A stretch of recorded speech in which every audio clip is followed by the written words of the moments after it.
पुण्य पाप की राशि लगाता रहेगा।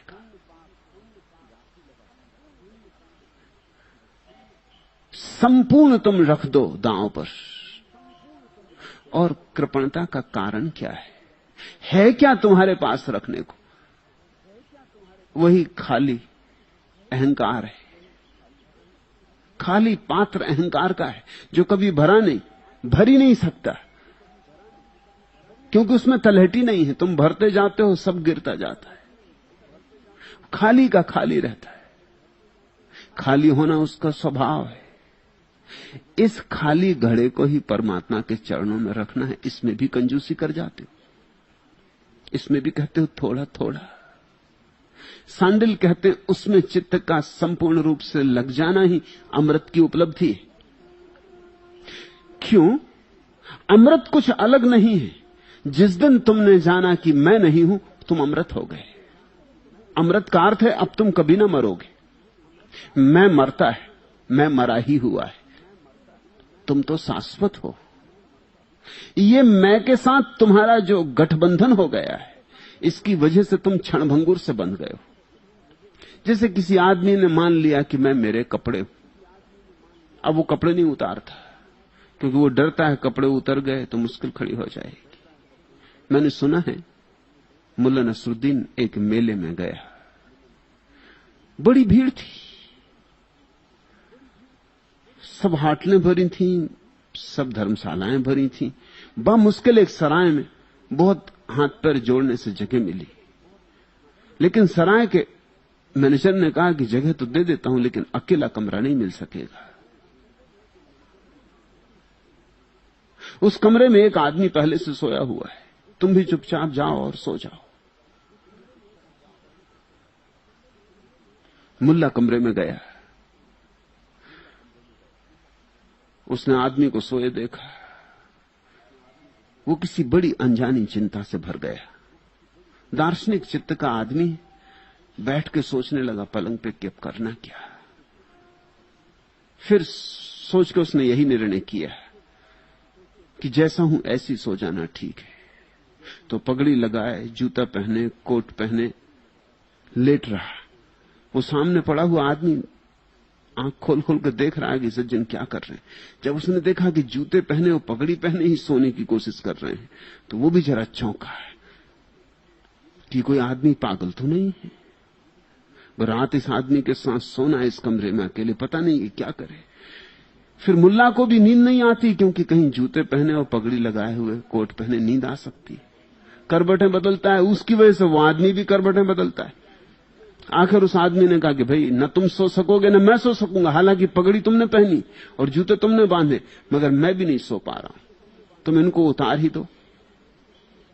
मुल्ला ने कहा एक अड़चन, अपने घर पर मैं उतार के ही सोता हूं, लेकिन कमरे में मैं अकेला ही होता हूं। तो मैं जानता हूं कि मैं ही मुल्ला नसरुद्दीन।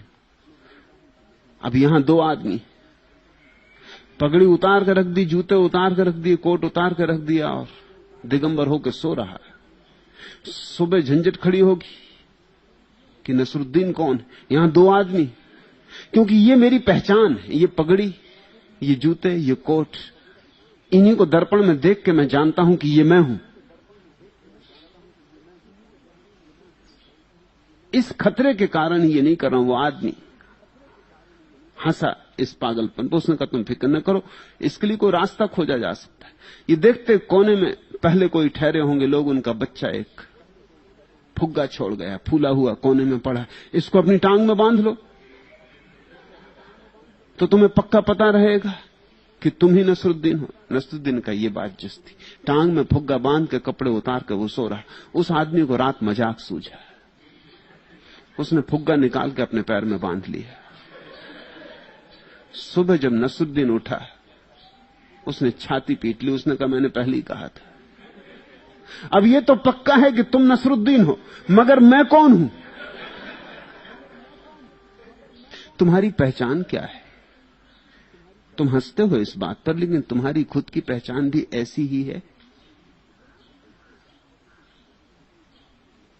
रात तुम सो जाओ और कोई प्लास्टिक सर्जन तुम्हारा चेहरा बदल दे, और सुबह तुम दर्पण के सामने खड़े हो जाओ तो तुम्हारी यही हालत नहीं होगी जो नसरुद्दीन की हो गई। तुम्हारी एक पहचान थी, नाक थी, नक्शा था, एक ढंग था, तुम्हारी पहचान थी। रात किसी ने जादू किया, प्लास्टिक सर्जन ने आकर तुम्हारा चेहरा बदल दिया। सुबह तुम दर्पण के सामने खड़े हुए तुम मुश्किल में पड़ जाओगे। तुम कहोगे एक बात तो पक्की कि ये मैं नहीं हूं, फिर मैं कौन? तुम्हारी अपनी पहचान क्या है? वस्त्र की पहचान या शरीर की पहचान में कोई फर्क नहीं, क्योंकि शरीर भी वस्त्र है। अगर तुम और थोड़े भीतर जाओगे तो मन की पहचान है कि मैं हिंदू हूं, मुसलमान हूं, ईसाई हूं, फला हूं, ढिका हूं। वह भी मन की ही पहचान है, वह भी वस्त्र है। दूसरे महायुद्ध में ऐसा हुआ, एक आदमी गिरा युद्ध में, बड़ी भयंकर चोट लगी, 3 दिन बेहोश रहा। जब होश में आया तो उसकी स्मृति मिट गई। स्मृति तो ऐसे ही है जैसे कि कपड़े छीने जा सकते। वो आदमी स्मृति से नग्न हो गया। जब 3 दिन बाद उसकी आंख खुली और उससे पूछा गया कि तुम्हारा नाम, पता, ठिकाना, क्योंकि उसका नंबर भी युद्ध के मैदान पर गिर गया था। लोग प्रतीक्षा कर रहे थे वो होश में आ जाए तो पूछ ले तुम्हारा नाम, तुम्हारा पता, तुम्हारा नंबर। वो तो सब भूल चुका था, उसकी स्मृति पूछ गई। वो तो चौंक कर रह गया, उसे तो कुछ याद नहीं आया। अब बड़ी कठिनाई हो गई, ये आदमी है कौन? क्योंकि मिलिट्री में तो आदमी नंबर से जाने जाते हैं, इसका नंबर पता नहीं है और इसको अपना नाम भी याद नहीं रहा, नहीं तो फाइलों में खोजबीन हो सकती थी। मेरे एक मित्र हैं, डॉक्टर, भीड़ थी ट्रेन में, दरवाजे पर खड़े खड़े जाते थे, हाथ छूट गया, राह में गिर पड़े, भयंकर चोट आई। बचपन से मेरे मित्र हैं, साथ साथ हम पढ़े, उनको मैं देखने गया, वो मुझे पहचान नहीं सके। मुझे पहचानना दूर, वो अपनी मां पिता को नहीं पहचानते। कोई 7 साल फिर आभाषा से सब सीखना पड़ा, भाषा भी भूल गई। तुम्हें पता है तुम कौन हो? हंसो मत नसरुद्दीन पर, वैसी ही हालत है। कपड़े हो कि देह हो कि मन हो, यही तो हमारी पहचान है, मगर ये सब छीनी जा सकती। चीन में जो कैदी पड़ जाते हैं कम्युनिस्टों के हाथ में, वो उनकी स्मृति पहुंच डालते। रूस में भी वही किया गया है। अब रूस में किसी विरोधी व्यक्ति को, विद्रोही व्यक्ति को फांसी की सजा नहीं देते, वो पुराना ढंग हो गया। और फांसी की सजा में तो एक इज्जत भी थी। ये तो अच्छा था कि कोई फांसी की सजा लग जाए, कम से कम प्रतिष्ठा से तो मरता था। अब रूस में वो भी संभव नहीं, प्रतिष्ठा से फांसी भी संभव नहीं।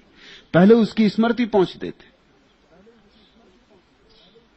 जैसे स्मृति पहुंच जाती, न उसका विद्रोह बचता है, न उसके विचार बचते, सब समाप्त हो गए। और अब विधियां खोज ली गई हैं उसके मन को फिर से संस्कारित करने की। जैसे कागज पर तुमने कुछ लिखा था, उसे पोंछ दिया गया, फिर से लिख दिया, तुमने पूरे आदमी को बदल दिया। यही तो तुम्हारी पहचान है।